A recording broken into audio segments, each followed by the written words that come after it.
guys. Alhamdulillah, terima kasih kepada semua kawan-kawan ni semua kan. Yang biasa makan sini Okey, terima kasih bang. Okey, Assalamualaikum guys. Okay, hari ni saya berada dekat mana? Dekat arah Damansara, kedai nasi papa. Daripada sini Mat, daripada sini ada lagi queue yang datang tu. Ada lagi queue yang datang. Sampai ke dalam tu. Tapi jangan risau guys. Jangan risau sebab kita ada space, kita sediakan space. Bukan kat sini je penuh. Dekat dalam sana tu, kalau sini penuh, kan, korang boleh masuk dekat dalam sana.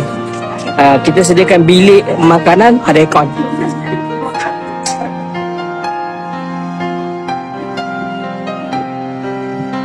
Okey.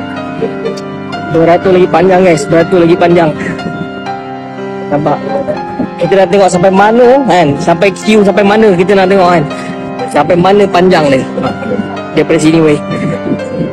Ya abang ni, Assalamualaikum bang. Abang dah biasa ke makan kat sini bang? Selalu makan sini lah. Kawan-kawan ni semua kan? Yang biasa makan sini Okey, terima kasih bang.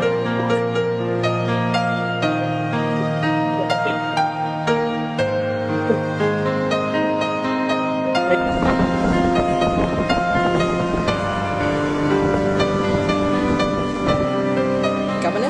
Dekat arah Damansara, kita di Sabang ya. Inilah masakan Melayu asli. So, mana-mana sahabat yang nak cuba rasa masakan Melayu, korang datang dekat mana? Dekat sini lah.